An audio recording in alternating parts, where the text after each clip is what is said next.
The initial observation I made was not the silence, but rather the harsh, deafening lack of sound. The same intricate symphony had scored my mornings for 12 years, or precisely 4,383 days. It commenced with the abrasive, high-pitched whir of the industrial, grade espresso machine in the sixth-floor break room of Pinnacle Tech, a sound that signified both caffeine and apprehension. It was succeeded by the distant, rhythmic clatter of mechanical keyboards from the developer floor, a sound that I had come to associate with progress, symbolized by 1,000 small digital hammers forging the future. And beneath it all, the low, omnipresent murmur of the server farm in the sub-basement, a vibration that seemed to travel up through the building's concrete bones and into the soles of my feet, a constant reminder of the digital beast I had spent my life both building and tending to. This was not merely background noise. It was the white noise of my existence, the very soundtrack to my ambition. Nevertheless, the sole sound this morning was the frantic, tinny beat of my own heart, a panicked bird clinging to the cage of my sternum. This, in addition to the gentle, maddening drip, trickle of the leaky faucet in the bathroom of my ridiculously overpriced, shoebox-sized Silicon Valley apartment.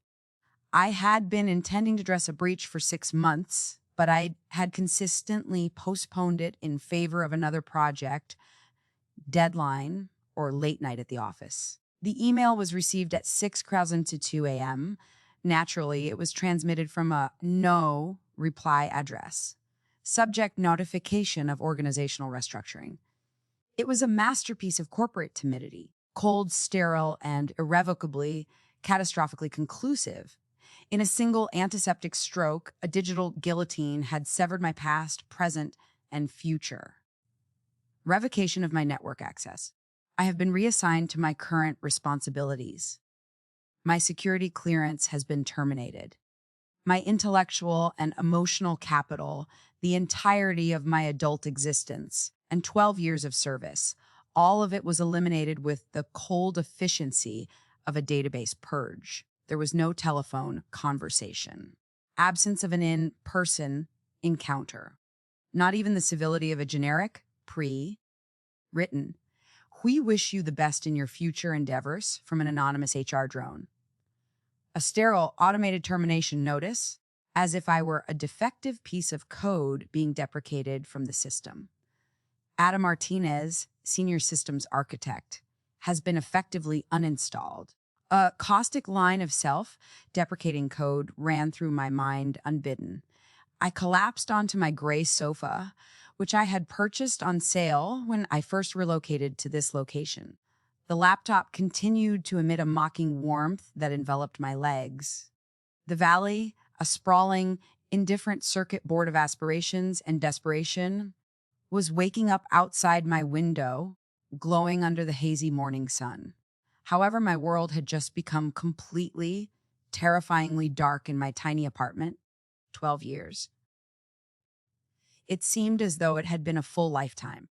It was an eternity. I had entered Pinnacle Tech as a 24-year-old junior coder, fresh from my master's program at Stanford, with a mind full of ideals about changing the world through elegant code. I was convinced of the mission. I consumed the cool aid. I dedicated every ounce of my being to the organization. The late nights were not a sacrifice. They were a badge of honor, fueled by a stubborn, unwavering belief that I was constructing something important, something that would last, and lukewarm coffee from the break room.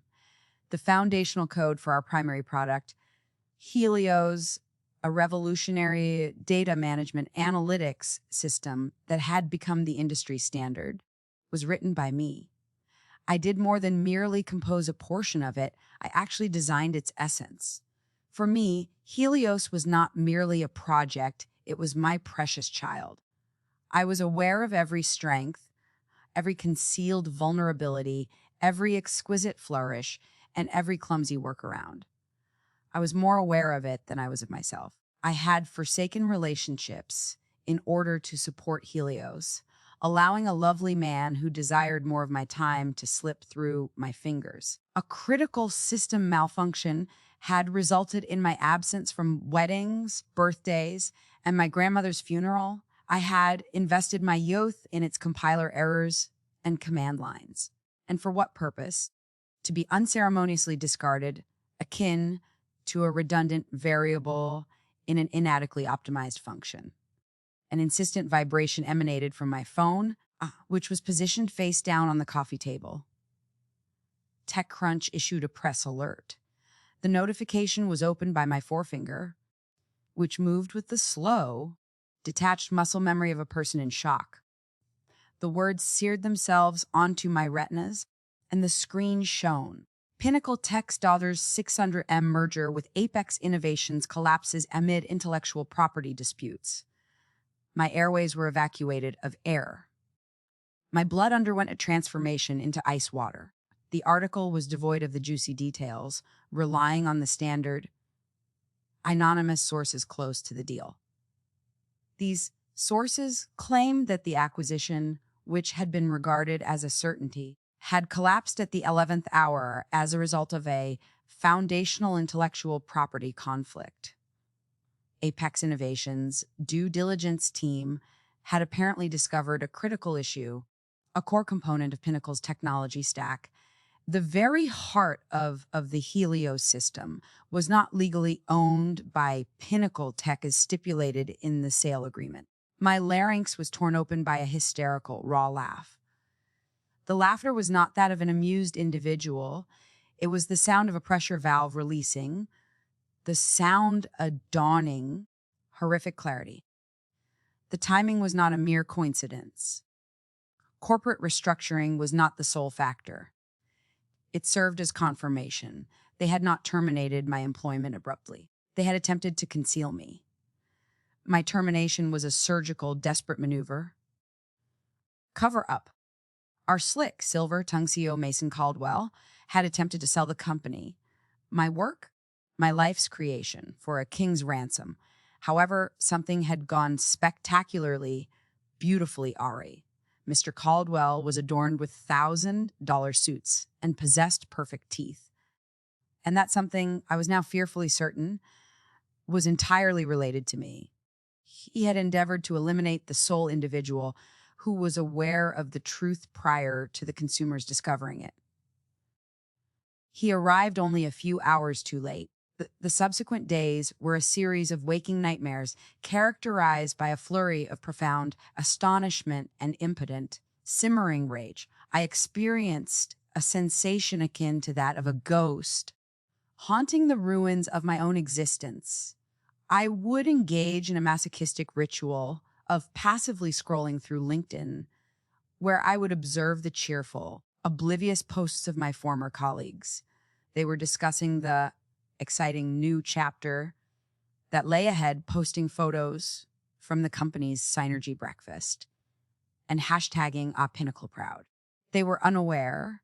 They were in the process of admiring the new paint job while residing in a home whose foundations had recently collapsed. I must have composed 100 distinct letters. Mason receives angry, vitriolic manifestos. HR is subjected to a series of perplexing inquiries. Messages of betrayal and heartbreak were sent to my erstwhile team leader. I never sent a single one.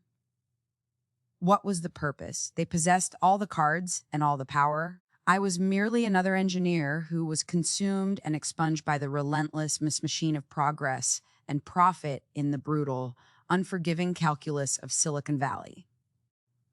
In their quarterly report, I was a rounding error. It arrived on the fourth day, a Thursday afternoon, that was characterized by a combination of despair and rain. At the time, I was languishing in a deep pit of self-pity and subsisting on a diet of stale crackers and instant ramen. A clean, cream-colored envelope was concealed between a credit card offer and a coupon booklet for a nearby pizzeria. A tangible message from another era. It felt absurdly anachronistic in my digital world. The paper was costly and dense. Alvarez and Finch, LLP Embarcadero Center, San Francisco, was the name of the firm that printed the return address in ornate, embossed lettering. A cold, hard knot formed in my intestines. A law firm. Were they pursuing legal action against me? Was this the subsequent phase of my erasure? Was Pinnacle, in addition to terminating my employment, now attempting to muzzle me permanently by accusing me of a fabricated NDA violation? I trembled as I tore open the seal, my palms slick with a nervous sweat. The letter contained within was mercifully succinct, with a precise and formal tone. Ms. Martinez, we are the legal representatives of Apex Innovations in all matters related to intellectual property. We would like to arrange an urgent meeting to address U.S. concerns. Adam Martinez, you are the sole inventor of NATN 8076-543. Kindly reach out to us at your earliest convenience to schedule a consultation. I dropped the letter as if it had caused a burning sensation on my fingertips. It landed facing up on my inexpensive IKEA rug as it flitted to the floor. U.S. Patent 9876543. The number was akin to a key turning in a long, forgotten lock in the recesses of my psyche. A surge of vivid memories rushed in, causing me to gasp. I had not considered that patent in nearly a decade. Suddenly, I found myself back in the old office, the one that existed prior to our relocation to the ostentatious, expansive campus. I was situated in the office of my mentor, Dan Rosso, a brilliant, gruff, old school engineer with a healthy disdain for corporate jargon and, at a heart of gold, was the chief of R&D at the time. He perceived the corporate world as a complex, frequently predatory ecosystem, rather than a family. I had just completed the development of a code that was particularly ingenious, a novel algorithm for heuristic data compression that had the potential to significantly increase the speed and efficiency of our system in comparison to any other available option. The breakthrough was achieved. It was the creative spark that would eventually develop into the fiery sun of the Helios system. I recall standing in front of his whiteboard, which was encrusted with my own frantic equations, and feeling a rush of pure, unadulterated pleasure. Dan, we must patent this. This is the game changer. His expression was unusually serious as he gazed at me through the rim of his reading spectacles. You are entirely correct, young man. It is imperative that you file a patent. Confused, I furrowed my brow. I developed it on company time. Shouldn't it be under the company's name? I was a loyal and naive the company woman at the time. I continue to subscribe to the corporate family myth. The sound of a familiar office sigh emanated from Dan's ancient, creaking leather chair as he reclined. I would like to inform you of a fact about this location, as well as all similar locations. They will show you affection while you are constructing the house. They will refer to you as family, give you a pat on the back, and write you glowing performance reviews stating that you are indispensable. However, the moment they receive a favorable offer to sell the house, they will burn it to the ground with you still inside if it results in a higher price. He had leaned forward at that time, pointing a thick, calloused finger at me. That algorithm is your genius, not theirs. It originated in your mind. You should file the patent application under your name using your personal email address rather than your work one, and pay the filing fees independently. I will lend you the money if necessary. Think of it as a fire extinguisher that you store in a closet in the hope that you will never need it. However, one day the entire house could catch fire, and you will be exceedingly grateful to have it. While I had implicitly trusted his wisdom, I had followed his advice, feeling a bit paranoid and disloyal. I submitted the paperwork online from my home computer, paid the fees using my personal credit card, and identified myself as the solitary inventor. Pinnacle's legal department, a team of in-house attorneys who were notoriously lazy and bloated, had never bothered to verify the filing details, as they were more concerned with stock options than due diligence. They simply presumed that it was company property, as they had with every other line of code I had ever written. They assumed that my intelligence was inherent. Dan retired a few years later as Mason's new ruthless corporate culture, which prioritized short-term profits over long-term innovation, had compelled him to leave. We maintained communication by exchanging correspondence on a few occasions annually. However, in the midst of the tumult of managing teams, fighting corporate fires, and constructing Helios, I had completely forgotten about the fire extinguisher that was concealed in the back of the closet. That is, until now, the residence was aflame. The smoke was dense, and the flames were licking at the door. I was standing in the embers, clutching the sole extinguisher in the area. The overwhelming weight on my chest began to subside for the first time in 4 days. The fog of despair began to dissipate, giving way to a frigid, sharp, and intensely clarifying focus. My hand was no longer quivering as I picked up my phone and dialed the number on the letterhead. The voice that responded was composed, measured, and exuded an air of expensive expertise. This is Lydia speaking on behalf of Alvarez and Finch. Hello, Lydia, I said, my voice sounding odd and powerful in my silent apartment. I am Adam Martinez, and I am under the impression that you were interested in discussing a patent with me. My encounter with Lydia Alvarez was a revelation. Her office was situated on the 40th floor of a glass tower in the center of San Francisco's financial district.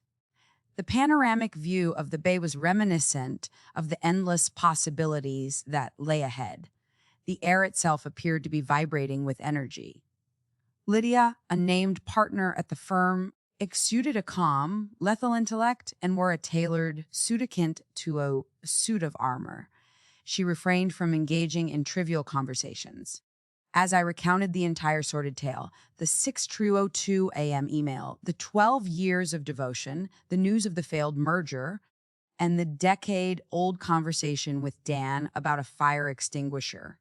She listened attentively, her eyes remaining rapt. She reclined back in her chair after I finished, and a slow, dangerous smile spread across her face. It was not a pleasant smile, rather, it was the smile of a shark that had recently detected blood in the water. Ms. Martinez, she began with a low, confident murmur. What you have here is what we in the legal profession refer to as a metric ton of leverage. Or, to put it in terms you might appreciate, you are the root user, and they don't even have pseudo privileges. Subsequently, she proceeded to deconstruct the situation in a manner that was magnificent, beautiful, and stark.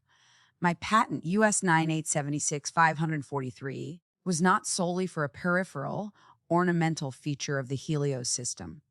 She described it as the vertebral column of the entire platform, the foundational technology upon which all other features were constructed was my innovative compression algorithm. The Helios system was a house of cards constructed on an unlawful foundation in the absence of a license to use my patent. Pinnacle Tech did not possess its own primary product under legal ownership. Mason Caldwell had been attempting to sell a stolen car that was both expensive and gleaming. Apex, the astute prospective buyer, had taken the time to verify the vehicle identification number VN at the last minute. They are, to use another technical term, completely and utterly screwed. Lydia explained, her eyes gleaming. They are unable to operate their system without infringing on your patent. They are unable to sell the company because they do not own their primary asset. Mason Caldwell attempted to remove you from the equation, Ada. However, it has been determined that you are the equation. The validation, the pure intoxicating vindication of that moment was akin to a narcotic. It removed the humiliation and helplessness that had been engulfing me for days. My phone, which was perched on the polished surface of her desk, began to ring as if on cue. I recognized the name and number that appeared on the screen, Mason Caldwell. My eyes were wide as I gazed at Lydia. The old fear, the ingrained instinct of an employee answering to her supervisor, was jolted through me. Lydia's predatory smile expanded as she nodded. She murmured, "Please respond. Connect it to the speaker." Bye. I exhaled with difficulty and selected the green icon. "Greetings." Mason's voice was a slick, practiced balm of concern and bonhomie. The same voice he used to charm apprehensive investors and dubious journalists. Thank God. I've been trying to reach you. It appears that there was a severe administrative error. The HR automated system experienced a real mix-up, resulting in your termination notification. It was a mistake, a system glitch. Clearly, a malfunction in the system. The irony was so dense and grotesquely perfect that I could have choked on it. Their glitch reporting systems were developed and constructed by me. "And that old patent thing?" he inquired, his demeanor dismissive and carefree, as if discussing a misplaced office supply. "Just some more paperwork confusion. A clerical oversight from years and years ago. It happens all the time. We'll get it all sorted out, transfer the paperwork to the appropriate location, and get you back on board. How about we promote you to Vice President of Systems Architecture? What do you think? Let's not make a mountain out of a molehill." Lydia was the object of my gaze. Her eyes were aglow with mirth. She was silently mouthing the words at me. "He is horrified." It was at that moment that a profound transformation took place within me. The fear was extinguished by the white, hot flame of my indignation. All the years of loyalty, deference, and prioritizing the company are gone. The victim act had concluded. The Adam Martinez, who was a glitch in the system, was no longer present. She was succeeded by a new individual. My voice was a revelation as I said, "It's not a molehill, Mason." It was frigid, it was steady, and it bore the weight of 12 years of underappreciated genius. I am the sole individual occupying the summit of the mountain. I terminated the conversation. Lydia's office was not devoid of solitude. It was permeated with the low, potent hum of an imminent conflict. Strategic preparation ensued during the subsequent week. It appeared to be more akin to the preparation of a military campaign than a legal case. Lydia and I were the generals, and her office served as our war chamber. A group of brilliant, frighteningly efficient young attorneys, her team of legal eagles, delved into every nook and cranny of Pinnacle's corporate structure, financial statements, and SEC filings. They were in search of any and all vulnerabilities. In the interim, I reestablished contact with Dan Russo. I reached him at his retirement community in Florida, where he spent his days fishing and lamenting the discomfort of the humidity. I was met with a prolonged silence on the other end of the line after I described the entire narrative to him. He finally exclaimed, his voice a low rumble, "The house is on fire." "Huh," I responded. "Dan, it is an inferno." "Good," he replied, and I could discern the bleak contentment in his voice. "Allow it to burn." Mason's rule resulted in the loss of its essence. "What do you require from me, young man?" Dan was appointed as our primary technical advisor. During a series of extended video conversations, he assisted me in meticulously documenting and articulating the fundamental nature of my patented code in relation to each product that Pinnacle sold. We generated dependency trees, timelines, and plots. Pinnacle Tech was not our 600 million tech colossus without my algorithm. It was a hollow shell with a fancy logo. We constructed an unassailable technical case that demonstrated this. He also offered Mason invaluable insight into his psychology. Dan informed me, his visage rendered in pixels on my monitor, Mason is a bully, Ada. But he is also a coward. He only punches down. The instant you stand up to him and demonstrate that you have more power than he does, he will fold like a cheap suit. Mason's strategy was both predictable and pitiful as we prepared. He initiated a comprehensive assault, sending a torrent of emails, voicemails, and calls, each one more urgent than the previous. The tone rapidly intensified. The friendly, cajoling, let's just talk this out, offers were the beginning. He reinstated my employment, followed by a promotion to VP and senior VP. He delivered an ostentatious bouquet of lilies to my apartment, which I promptly disposed of in the dumpster. After the seduction offensive was unsuccessful, he transitioned to threats that were barely disguised.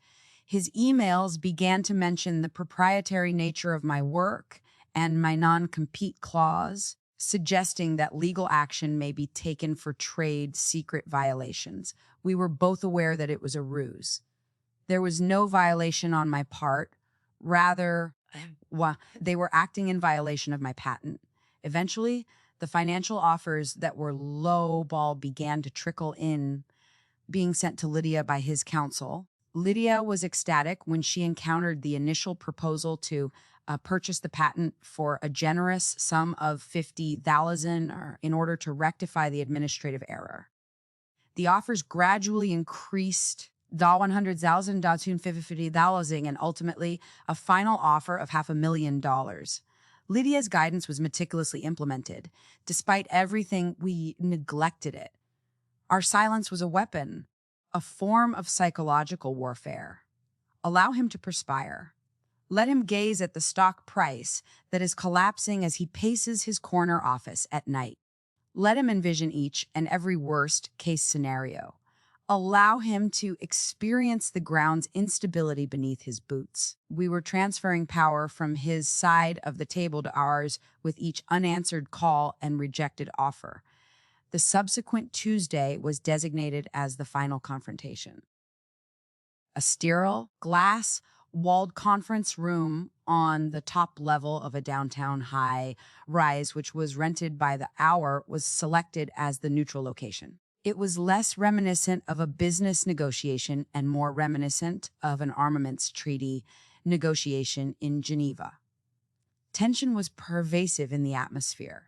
Mason Caldwell was situated on one side of the grand, polished mahogany table. He was accompanied by a team of 3 attorneys from a prestigious corporate law firm who were dressed in expensive attire. They exuded an air of unwavering, smug confidence, as if this were a trivial inconvenience before they proceeded to a celebratory steak dinner.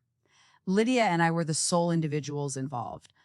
I donned a straightforward, dark blue dress that I had acquired exclusively for this occasion. It served as my protective gear. Lydia was as impeccable as ever, donning a sleek, black pantsuit. She positioned her leather briefcase on the table and opened it with a deliberate, silent click. Mason, a consummate performer, initiated the meeting with a monologue that would have been eligible for an Oscar nomination. He was the embodiment of regret and repentance. He praised my brilliant legacy and invaluable contributions to the company. He referred to my termination as the single greatest regret of my professional career and attributed it to a flawed automated HR protocol that had been decommissioned. It was a masterful rendition of absolute nonsense. Next, he advanced a thick, leather-bound folder toward me by sliding it across the table. "This is a generous severance package. Ada," he stated, his voice dripping with a false, cloying sincerity. "This is an extremely generous offer. Additionally, it includes a high-value, multi-year consulting contract that acknowledges your previous contributions and guarantees that you are adequately compensated for the patent oversight. Let us sign this agreement, put this unfortunate chapter behind us, and continue our friendship and collaboration. Lydia drew the container toward her without uttering a word. She opened the book, briefly examined the first page, and then, with a look of wary disdain, pushed it back across the vast expanse of the polished table. No further action was taken.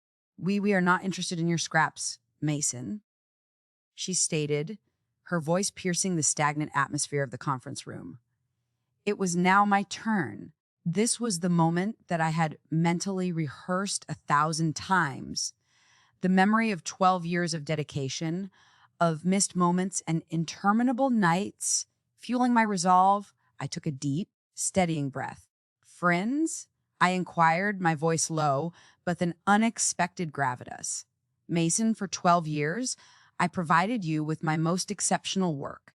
When this company was a struggling startup in a cramped office, I was the one sleeping on a beanbag chair to reboot servers at 3 a.m. I constructed the engine of this company, the very product on which you built your fortune while you were out playing golf with venture capitalists. I allowed my gaze to shift from Mason to his team of attorneys, who were now appearing considerably less arrogant. I worked through Christmas and New Year's to allow you to take your family on ski trips to Aspen. When my father was dying in a hospital bed, I was on a conference call from his room, guiding a junior engineer through a critical server crash because you had understaffed the support team to save money. I lent this company my youth. My voice remained unwavering. It was as frigid and unyielding as the glass walls that enveloped us. You did not merely terminate my employment with a 2-sentence email. Rather, you endeavored to eliminate me. You sought to erase my history and contribution in order to profit. You believed that I was merely a ghost in the machine you had constructed. However, you committed a critical, fatal error of calculation. I ensured that my palms were flat on the table and that I secured his gaze by leaning forward. You neglected to acknowledge the author of the initial line of code. The attorney's smugness had now completely transformed into visible alarm. A tight, pale line had supplanted Mason's practiced, charming smile.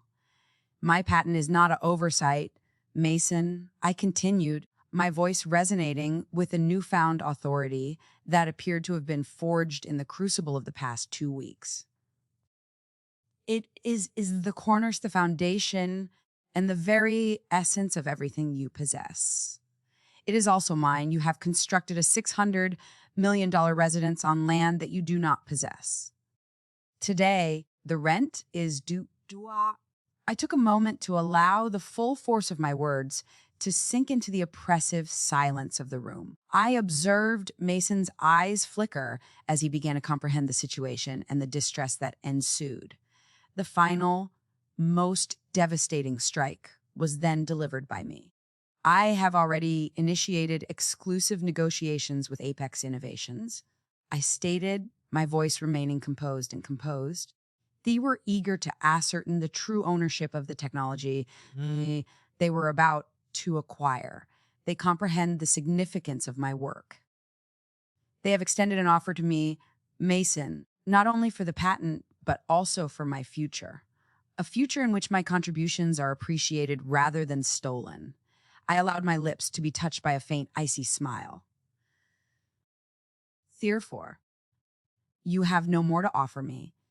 You are no longer in control of this conversation, this company, or your own future. You have nothing." The pigment from Mason Caldwell's face was entirely drained. Good. It appeared as though he had been impacted by a physical object. He addressed his primary attorney, a man whose expensive tan appeared sallow under the fluorescent lights. The lawyer was gazing at me with his mouth slightly open. They were witnessing more than just a failed merger. They were also witnessing shareholder revolts, litigation, and the complete and utter collapse of their client's company. The meticulously crafted facet of Pinnacle Tech The Silicon Valley success story had been recently demolished by a single glitch in the system. The movement felt deliberate and potent as I stood up. Lydia collected her documents and deposited them back into her briefcase with a final, unambiguous click. I am of the opinion, she declared to the bewildered individuals on the opposite side of the table, that we have reached our conclusion. We exited the conference room without a single glance back, leaving behind the smoldering ruins of Mason Caldwell's empire. I glimpsed my reflection in the polished steel as the elevator doors slid shut. I appeared to be distinct. The woman who was fatigued and vanquished 2 weeks prior was absent. She was replaced by an individual whom I had not encountered an extended period of time, an individual who was aware of her own value. The following day, I entered Apex Innovations through the glass doors that were gleaming and illuminated by the sun. The lobby was characterized by a serene murmur of productivity and a bright, airy atmosphere, replete with plants. It appeared to be an entirely distinct realm. Adam Martinez, Chief Intellectual Property Strategist, was the title that awaited me on a brushed aluminum plaque outside a capacious corner office with a view of the mountains. Apex had not recently acquired my patent for a sum that compares favorably to Mason's pitiful final offer. They had expressly established a senior leadership position for me, in which my knowledge and foresight would be the primary assets. They were not merely purchasing my past, they were also investing in my future. I experienced a profound sense of serenity that I had not experienced in years as I sat at my new, empty desk and gazed out at the same valley that had consumed and expelled me. As delicious as it was not solely about the money, the title, or even the revenge. It was about reclaiming my own narrative. For 12 years, I had permitted Mason Caldwell to establish my worth. I had been undervalued, and in the end, I had employed their own arrogance and avarice as a means of liberation. I retrieved my phone and sent a brief text message to the sole individual who had anticipated this day a decade prior. Togdan Russo, the residence was aflame. The extinguisher functioned properly. I am grateful. Subsequently, my telephone vibrated with his response. From Dan Rosso, I have always known that you are the architect, my child. It is not limited to the constructor. Go ahead and construct your own city. I smiled a sincere, authentic smile. I knew with absolute surety that I could, for the first time in a long time. The protocol for my previous existence had been terminated. A new one was just commencing to operate.